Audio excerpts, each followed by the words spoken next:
ቤት ትምህርቲ ቴክኒክ አስመራ 136 ተማሃሮ አመሪቁሎ ቤት ትምህርቲ ቴክኒክ አስመራ አመበል 35 ዙር ምረቀው ትማል 136 ተማሃሮ አመሪቁ ካብዚኦም ቶም 39 ሜታዊ ደቂ አንስትዮ ኮይነን ንኽልተ ዓመታዊ ዓውድታት አውቶ መካኒክ ህንፃ ፀርበት ዕንጨይቲ ኤሌክትሮኒክስን ኤሌክትሪክን ስራሕ ሓፂንን ስልጠና ዝቀሰሙ እዮም ዳይሬክተር እቲ ቤት ትምህርቲ አቶ ሰመረ ወረደ እቶም ተመረቅቲ ብዝቀሰምዎ ፍልጠት ተጠቂሞም ንህዝቦምን ሃገሮምን ብተወፋይነትን ቅንዕናን ከገልግሉ ትፅቢት ከም ዘለዎም ገሊጹ ኣብ ሚኒስተር ትምህርቲ ዋና ዳይሬክተር ቴክኒካውን ሙያውን ትምህርቲ አቶ ተስፋይ ስዩም ብወገኑ መንግስቲ ነቲ ቤት ትምህርቲ ብዘመናዊ ናውቲ ትምህርቲ ንምዕጣቅ ዓብይ ወፍሪ ከም ዝገበረ ብምጥቃስ እቶም ተመረቅቲ ኣብ ዝተመደብሉ ናይ ስራሕ ቦታታት ኣብነታውያን ክኾኑ ተላብዩ መዓልቲ ምረቃ ዓብይ ሓላፍነት ከም ዘሰከሞም ዝጠቀሰ ወኪል ተመረቅቲ ኣብ መስርሕ ህንፀት ሃገር ብዝለዓለ ተወፋይነት ግቦኦም ንምውፋይ ድልዋት ምዃኖም ገሊጹ እቶም ተመረቅቲ ንኤሬና ብዝሃብዎ ቃል ካብ ወለዶምን መምህራኖምን ንዝረኸብዎ ደገፍ ብምምስጋን ኣብ ዝተመደብሉ ቦታታት ብንጥፈት ንምግልጋል ዘለዎም ድልውነት ገሊጾም ኣብቲ ስነ ስርዓት ንፉዓት ተመረቅቲ ናይ ብቕዓት ሽልማት ተባሂብዎም ብ1954 ዝተመስረተ ቤት ትምህርቲ ቴክኒክ አስመራ ኣብ ናይ 72 ዓመታት ኣገልግሎቱ ኣብ ዝተፈላለዩ ዓውድታት ትምህርቲ ልዕሊ 10,000 ተማሃሮ ኣመሪቑ እዩ عطق وجل حوتي أبقى بحر قتال متقعد خمسة كايدة تجاليتو بمسارة تبصب أشريت براس عطقات وجل حوتي كود باوت كتم حديدا ندو أو العلم اسم منجستي من استسلف حيلتات بزكايد ومتقعتي عصرت شدشت وتعدرات مقتالهم اتماع كنت مالي نخلت سب السلطان حكم منا بمتقاس حبيرو أبزق لخابتنا عمتات أمونقو مستخايدة عزيز خفا وق خمس خونستا نجروا اللي متقعت حوتي أبقى ما قنك بحر زركب كباب زركب وهسبيتالات كودقفت منجستي من زدقف حيلتات عصرت شدشت سبات كم زموتون عسران كلتن دما غسيلو مهلاو من اتم كلتن من شتات حكمنا حبيرام حوتي ابز حلف سومن بعرب سلسته حمله مشت جمران قدام استزازمن كويناتنا حصير وان عردتات منغست يمن تقوصاصيرو منبروم ناي غبص مربب حبريت احرام اونلاين اب صبصبا غليصا نيرام از دحر عامات استخايده متقعت قتالي نير كبل اتسمو زي تتقسى وتادراو مكونن نت ناي قح بحر تحت واي اقداس متحلالف باب المندب زحل زلو عطوق زوسدو متقعت خبيدنتو غليصو وتدراو مكونن بزهاب حبريتا مسرات ولا كحوتي قصر زموتن زقسلون بوقع انت زي حبره بتمتقعت قال ابالات حدقه خمس وردوم املكيتو حوتي كابلتشن 15 جمير اسكاب حجي باامايتا شحات سبا زقتل ابي من عبي سباو قلولاو زبقسه قجت مس منغست هاجر صنحو عطقات بجله خمس خوني يزقلت از خمس يلن كلو بسنبت نزوا ماكلاي مبرق نزحالفا مرخب حدقات صدتاب زقاطمن زلوان ابقيح بحر تقايمن ودب الحديدات تقعز نبرت ناي صعنت مركب بزي تفلت عطقات حيلتات متقعد خمس وردات تقليصو اتخس كاب حج بوقع حلافنه زي توسدلون كمون سم هاجر قداي زخونت ناي نقد مركب ابزي ترقاقص اللوان ات متقعد كاب يمن استات 56 كيلومتر كم استفصمه مربب حبريتا جي كابيتين ام نايت مال صبصابو اسفيرو سريحتات نقد بحر عباي برطانيا نت متقعد يامرمر كم زلون بت زوان زغعازا مرخب بطنقاق حلفا اوزوصو وقعو مغلصي اطنققو از فصام ايران بستخايده خوينات متحلالف هرمز كاب زعصو اندحار قيح بحر نسدد ندادي سعود عرب وانا قداس مسمر كم زخونن حجون تخونه بإيران زدقف نمبزحت وكفال يمن زقوطاطار عطق وجل حوتي اور حسن مرخب اسرائيل بت مسمر ماي كي حلفا اقد اوج من بارو صبصاباتي قلصو نعسرت 4 عامات بفولي صبصابي سوا مسلات اب غدا ايرترا بزعبا كقرب صنح دوان صبصابات نحد عامت كنا واح توسينو بايتو سوا مسلات حبرات هاجرات نتي بحبرت اوروبا زمرح وسانه سلطان فولي صبصابي كنتات سوا مسلات ايرترا امبل 62 اخيو بمصلا نحد عامت كم زحدث سلومي بوقعي افليطو ازن حج وسانه بايتو سوا مسلات حبرات هاجرات نتي ناصا مكتتال سنداتن حزباو صبصابن كقصل كم زحجز زغلصو سلطان انتوسخ حد عامت كم زناوحو يرد اتينا 6 عامات كاب حق زرحقه صبصاب زغربه محمد عبد السلام بابيكير كاب سرحو زفانو لزل اواني زغلط زلو بزخا بايت سوا مسلات حبرات هاجرات نعون متكا شمونت حصياتا متصراي كم زركب توسخ تفليطلو حبرات اوروبا مأتو مغلصيو انت مسسال صبصاب محمد عبد السلام بابيكير كدغم ترايو اتوسان ايرترا مستعمام مول بمولخت التحاور نتزمت صفولي صبصاب ون بزي انقفات نابت هاجر كاتو خمغونا بزحلف زباو قچتات بسراوت ኤርትራ ተፈጺሞም ንስተባሃሉ ጭብጢ ዘይብሎም ጥሕሰት ሰብኣዊ መሰላት ንምጽራይ ብጽኑዕ ተላብዩ። እዚ ውሳነ ብድምፂ ብልጫ ንሓደ ዓመት ክቕጽል ኣብ ዝተወሰነሉ ዓበይቲ ሃገራት ዓለም ከም ቻይና፣ ሩስያን ግብፅን ኣብ ጎኒ ኤርትራ ደው ክብላ ተራእየን። 17 ሃገራት ድምፂ ካብ ምሃብ ክዕቀባን ከለዋ 6 ሃገራት ድማ ነቲ ውሳነ ከም ዘይድግፍኦ ኣፍሊጠን። ካልኦት ኢትዮጵያ ተርከበን 25 ሃገራት ድማ ምስቲ ውሳነ ከም ዝተሰማምዓ ብመሰረት እቲ ሕብረት ዘውፅኦ ናይ ድምፂ ሰሌዳ ተገሊጽሎ። እዚ ውሳነ ሚኒስተር ጉዳያት ወጻእቲ ዑስማን ሳልሕ ብሓደ ሓምላ ብኤርትራ ንዝመደቦም ኣምባሳደራትን ዲፕሎማሰኛታትን ኤርትራ ምስ ፍሉይ ጸብጻብ ሰብኣዊ መሰላት ተኣሳሲሩ ኣብ ዝተኻየደ ርክባት እወንታዊ ውፅኢት ስለ ዘይተረኸቦ ደጊም ኤርትራ ነቲ ተመሳሳሊ ዘይቆኑ ኣገባብ ኣሰራርሓ ንምምጓት ዲፕሎማስያዊ ጸዓትን ግዜን ከም ዘይተባኽን ድሕሪ ዝሃቦ መብርሂ ውሕድ መዓልታት ጸኒሑ ዝሰዓበ ውሳነ ከም ዝኾነ ይፍለጥ። መንግስታት ኤርትራን ሩስያን ኣብ መንጎ ክልቲአን ሃገራት ዘሎ ዲፕሎማስያውን ወታደራውን ርክብ ንምዕዛዝ ብፍላይ ድማ ወታደራዊ ዓቕሚ ሓይልታት ምክልኻል ኤርትራ ንምዕባይ ብሓባር ይሰርሓ ከም ዘለዋ ዝተፈላለዩ ወታደራዊ ሓለፍትን ዲፕሎማሰኛታትን ገሊፆም። ሓይልታት ምክልኻል ኤርትራ ኣብ ዝቐረባ እዋን ኣብ ዝተፈላለዩ ክፍልታት መካናይዝ ዘሰልጠኖም ኣባላት መሪቑ ኣውፂሎ። እዚ ስልጠና እዚ ካብ መሰረታዊ ጀሚሩ እስካብ ማእከላይን ላዕለዋይን ደረጃ ዝሓቁፍ ኮይኑ ነቲ ሰራዊት ምስ ዘመናዊ ቴክኖሎጂን ኣሰራርሓን ንምልላይ ዝዓለመ እዩ። ኣብቲ ስነ ስርዓት ምረቓ ዝተረኸቡ ኢታማጆር ጀነራል ሓይልታት ምክልኻል ኤርትራ ጀነራል ፊሊጶስ ወልደ ዮሃንስ እቲ ሰራዊት ብሳይነሳዊ ፍልጠትን ተግባራዊ ተመክሮን ተሃኒጹ ንሃገር ካብ ዝኾነ ይኹን ሓደጋ ንምክልኻል ድሉ ክኸውን ከም ዘለዎ ኣገንዚቦም። እዚ ስልጠና እዚ መቐጸልታ ናይቲ ኤርትራ ንመከላኸሊ ዓቕማ ንምስልጣንን ንምዝማንን እትገብሮ ዘላ ጻዕሪ ምዃኑ ተገሊጹ። ሚኒስተር ጉዳያት ወጻኢ ሩስያ ሰርጌይ ላቭሮቭ ኣብ ኤርትራ ብዝገበሮ ዑደት ሩስያ ነቲ ቅድሚ ሕጂ ዝተገበረ ስምምዓት መሰረት ብምግባር ንመከላኸሊ ዓቕሚ ኤርትራ ንምዕዛዝ ዘድልዩ ነገራት ንምምላእ ድልውቲ ምዃና ኣረጋጊጹ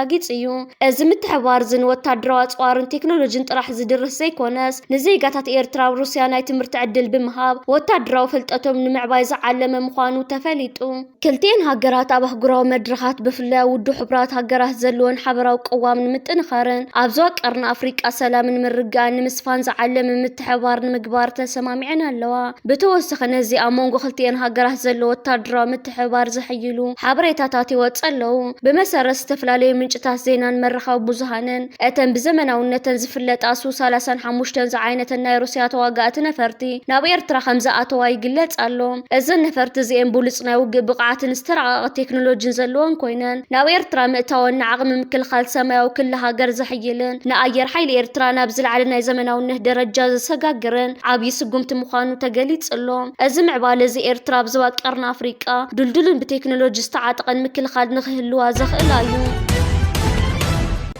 እዚ ከምዚ ኢሉ እንከሎ ጉዳይ ኣፍ ደገ ባሕሪ ጉዳይ ህዝቢ ኦሮሞ ይኮነን ክብል ዋና ኣዛዚ ሰራዊት ሓርነት ኦሮሞ ዝኾነ ጃልማሮ ገሊጹ። ኣብዚ ሕጂ እዋን ስርዓት ብልጽግና ንጉዳይ ኣፍ ደገ ባሕሪ ምኽንያት ብምግባር ዝሃንጾ ዘሎ ናይ ወጥሪ ሃዋህው ብዝምልከት መራሒ ግንባር ሰራዊት ሓርነት ኦሮሞ ጃልማሮ ሓቀኛ ንጹህን መርገጽ ብምግላጽ ሓደ ዓብዪ ፖለቲካዊ መልእኽቲ ኣመሓላሊፉሎ። ንሕና ኤርትራ ልኡላዊት ሃገር ምዃና ንፈልጥ ኢና። ካብ ሓንቲ ልኡላዊት ሃገር ኣፍ ደገ ባሕሪ ብሓይሊ ክትምንዝዕ ኣህጉራዊ ሕጊ ኣይፈቅድን ይኽብል ኣስሚሩሎ ኣሎ።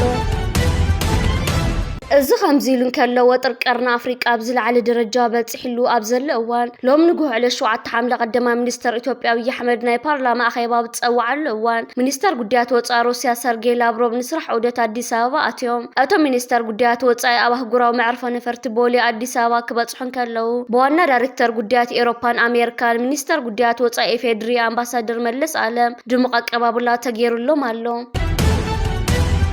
ቀዳማይ ሚኒስተር ኢትዮጵያ ሎሚ መዓልቲ ከም ዝፍለጥ ኣብ ቤት ምክሪ ተወከልቲ ህዝቢ ኢትዮጵያ ቀሪቡ ነይሩ። ኣብዚ መድረኽ ጉዳይ ትግራይ፣ ጉዳይ ኤርትራ፣ ጉዳይ ዞባዊ ቅልውላው ብሓፈሻ ጉዳይ ስምምዕነት ፕሪቶርያ ከምቲ ዝተለመደ ሓሳቡ ከንፀባርቕ ተራዩ። ግን ሓደ ነገር ብግልፂ ብዙሕ ሰብ ክዕዘብ ክኢሉሎ እቲ ቀዳማይ ሚኒስተር ጽምዶ ፈጢርዎ ዘሎ ሓይሊ ሻቕሎትን ስጋኣትን ዝፈጠረሉ ምዃኑ ብጭቡጥ ሎሚ መዓልቲ ክንዕዘብ ክኢልና ኣለና። ቅድሚ ሕጂ ዝተፈላለየ ቴክኖሎጂ ተዓጢቕና ኣለና። ከም ቀደም ከይመስለኩም ኣጥፊእናኩም ደምሲስናኩም እናበለ ዝምካሕ ዝነበረ ቀዳማይ ሚኒስተር በተገላቢጦሽ ብትዕግስት ነዚ ጉዳይ ክንሓልፎ ክንጻዕሪና ዛ ዓይነት ሓሳብ ከንጸባርቕ ተራዩ። ብፍላይ ትግራይን ኤርትራን ኣመልኪቱ ሓደ ምሰላ ተጠቒሙሎ ንሓደ ፋስ ከም ምሰላ ገይሩ ዘቕረቦ ፋስ 3 ተዋሳእት ኣለዎ ይብል ቀዳማይ ሚኒስተር። እቲ ሓደ ተሓፂን ንትበሊሕ ክኸውን እንከሎ እቲ ካልእ ድማ ነቲ ፋስ ዝሕዞ ዕንጨይቲ እዩ። እቲ ሳልሳይ ኣካል ድማ ነቲ ፋስ ዘንቀሳቕሶ ኢድ ይብል። ነቲ ሓፂን ንሕወሓት ነቲ ዕንጨይቲ ንኤርትራ ገይሩ ብምቕራብ ነቲ ቀንዲ ጸላእ ግን ስሙ ዘይጠቐሶ ሓይሊ ምዃኑ ክገልጽ ተራዩ።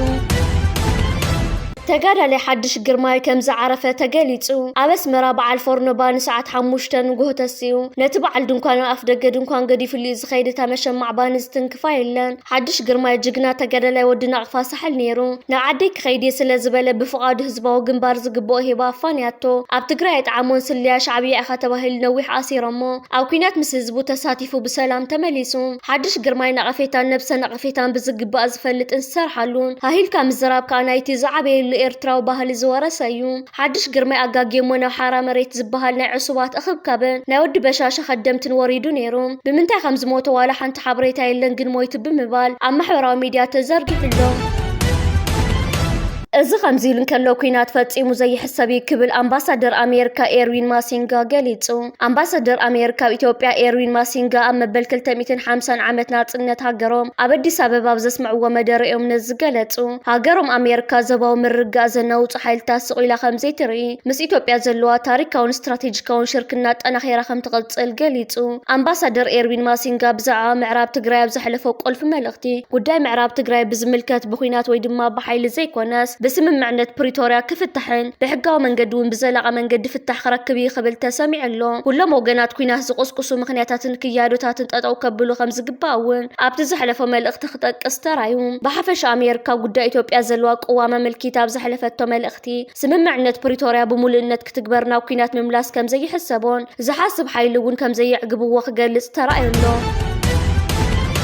እዚ ከምዚ ኢሉ እንከሎ ኣብ ኤውሮፓ ዝተወልዐ ባርዕ ሓዊ ናብ ዝተፈላለዩ ሃገራት ይላባዕ ከም ዘሎ ተገሊጹ ኣብ እስጳኛ ፖርቱጋል ፈረንሳይን ግሪክን ብሓፈሻ 190 ስኩዌር ኪሎሜትር ሽፍን ቦታ ብሓዊ ተታሒዙሎ ሰራሕተኛታት ሓደጋ መጥፋእቲ ሓዊ ነቲ ሓደጋ ንምቁፅጻር ልዑል ጻዕሪ ይገብረለው ብሰንኪ ባርዕ ኣሽሓት ሰባት መንበሪኦም ገዲፎም ክሃድሙ ተገዲዶም ከም ዘለው ድማ ተገሊጹ ኣብ ቱርኪ ዝካየድ ዘሎ ዋዕላ ኔቶ ንቁጠባውን ምክልኻል ዓቕሚ ሃገር ዘጉልሕ ምዃኑ ተገሊጹ ልዕሊ 4 ሃገራትን 7 ትሪልዮን ዶላር ዝግመት ድምር ቁጠባዊ ውፅኢት ዝውክል ሃገራት ዝሳተፋሉ ዘለዋ ዋዕላ ኔቶ ሎሚ መዓልቲ ሰሉስ ኣብ ኣንካራ ቱርኪ ይካየድ ኣሎ እዚ ድማ ቱርኪ ኣብ ጸጥታዊ ቁጠባዊ መዳይ ኣብ ኤውሮፓ ዘለዋ ማእከላይ ተራ ዘጉልሕ ምዃኑ ተገሊጹ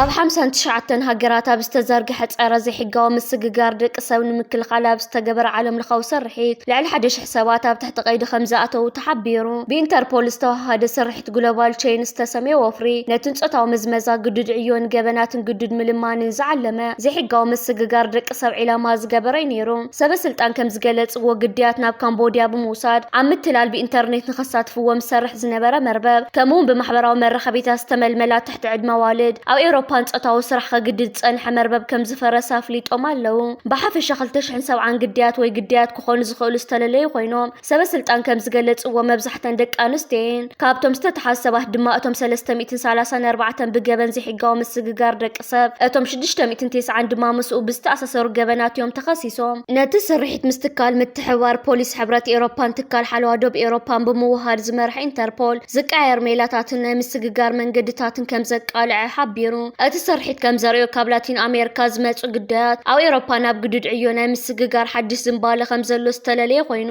ካብቶም ዝተለለየ ግዳያት እቶም ኣስታት 10 ሚእታዊት ንጾታዊ ምዝመዛ ዝተቃልዑ ካብ ኣሜሪካ ዝመጹ ትሕቲ ዕድመ ቆልዑ እዮም ከም ኣካል ናይ ስርሒት ኣብ ኮሎምብያ ዝርከቡ ሰመዚ ንሓደጋታት ናይቲ ወጻኢ ሃገራት ዝወሃብ ናይ ሓሶት ዕድላት ስራሕ ግንዛበ ንምዕባይ ኣብ መዕርፎ ነፈርቲ ናይ ምክልኻል ወፍሪ ኣዳልዮም ኣለው ኢንተርፖል ከም ዝሓበሮ ፌደራላዊ ፖሊስ ብራዚል 406 ግዳያት 83 ብራዚላውያንን 323 ዜጋታት ወጻኢ ናብ ካምቦዲያ ብምውሳድ ኣብ ምትላል ብኢንተርኔት ከግድዶም ጸንሐ ኣህጉራዊ መርበብ ዘይሕጋዊ ምስግጋር ደቂ ሰብ ክለልክ ኢሉሎ ብተወሳኺ ሓደ ድንኳን ምግቢ ብግዲ ክሰርሑ ዝተገደዱ 2 ቦሊቪያውያን ቆልዑ ብፖሊስ ኣርጀንቲና ከም ዝደሓኑን ተጠርጠርቱን ከም ዝተተሓዙን ሓቢሩ ብፍሉይ ድማ ሰመዚ ቤልጅየም ማሕበራዊ መራኸቢታት ብዝተመልመላ ግዳያት ብምዕጻው ኣብ ቤልጅየምን ፈረንሳይን ጸንሑ መርበባት ምንዘርና ብምርካብ 17 ተጠርጠርቲ ኣብ ትሕቲ ቀይዲ ኣትዮም ኣለው እቲ ካብ 8 እስካብ 12 ሰነ ዝተኻየደ ስርሒት ኣፍሪቃ ኣሜሪካ ኤስያን ኤውሮፓን ብዝተዘርግሐ ሃገራት ብ40,000 ኣባላት ፖሊስ ተኻየደ እዩ